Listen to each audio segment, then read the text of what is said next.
বাড়িতে বোমা ফেলার অভিযোগ প্রাক্তন স্বামীর বিরুদ্ধে আতঙ্কে গোটা গ্রাম।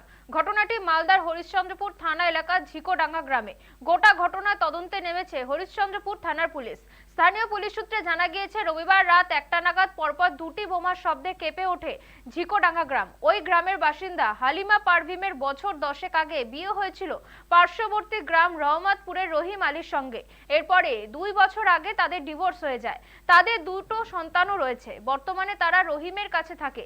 অভিযোগ, ডিভোর্সের পর থেকে রহিম আলীর তরফ থেকে হালিমাকে ক্রমাগত হুমকি দেওয়া হতে থাকে।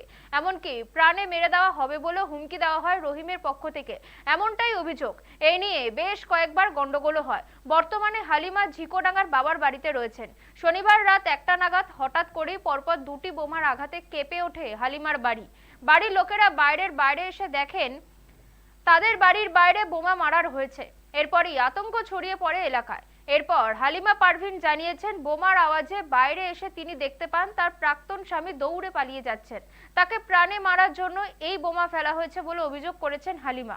যদিও সমস্ত অভিযোগ ভিত্তিহীন বলে দাবি করেছেন হালিমা পারভিনের প্রাক্তন স্বামী রহিম আলী। তিনি জানিয়েছেন, ডিভোর্সের পর থেকে তাদের কোনো সম্পর্ক নেই। হুমকি দেওয়ার অভিযোগ সম্পূর্ণ ভিত্তিহীন বলে দাবি করেছেন তিনি। রহিম আলী অভিযোগ করেছেন, ষড়যন্ত্র করে ফাঁসাবার জন্য এই ধরনের অভিযোগ করা হচ্ছে। এদিকে এই ঘটনার পরে চাঞ্চল্য ছড়িয়েছে এলাকা জুড়ে। ঘটনার তদন্তে পুলিশ।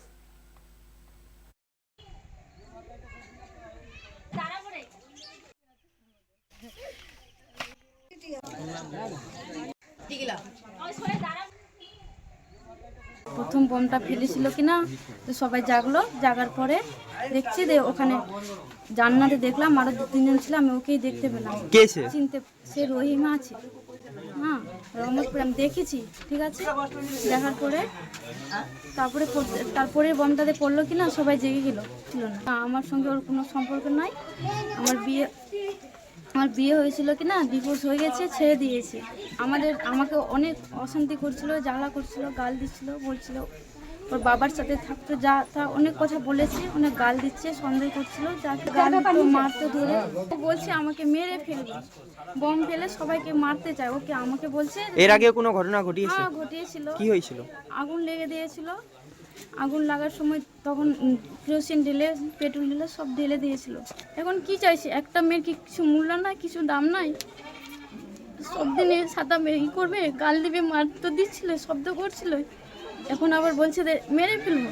তাহলে আমার কি কোনো মূল্য নাই একটা মেয়ের? রহিম খেলেছে। কোথাকার? রহমতপুর।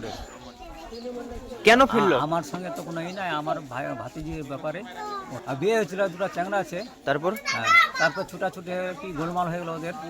তো ওই গোলমালের পরে চলে হয়েছিল অনেক। বম ফেলেছি, কটা বোম ফেলেছে? দুটা ফেলেছি। কিছু একটা মানে করতে হবে, ফেলেছে, ওদের ব্যবস্থা আমাদের শাস্তি হোক। মিথ্যা অভিযোগ দিচ্ছে, আমরা ওগুলো তো কোনো ই নাই। ও আমার বিয়ে করেছিলাম ওখানে, ও আমার নিজের মতো ডিভোর্স নিয়ে নিয়েছে। আমি ছেলে মেয়ে গেলে করে আমি থাকছি না, এগুলো মিথ্যা অভিযোগ। আমি তো মেয়ে গেলে ঘুমিয়েছিলাম রাত্রেবেলা, মেয়ে ছেলে গেলে আমরা এখানে থাকছি, আমি ঘুরে মিথ্যা অভিযোগ দিচ্ছে। ও তো নিজের মতো ছুটে গেছে, আমি ছেলে মেয়ে গেলে এখানে থাকছি। আমাদের সাথে ও 2 বছর থেকে কোনো রিলেশনই নাই, না কোনো কিছু, ছুটে গেছে, ও কোনো রিলেশন নাই ওদের সাথে। আমরা এগুলো মিথ্যা অভিযোগ করে ওরা ফাঁসানোর চেষ্টা করছে ওদের।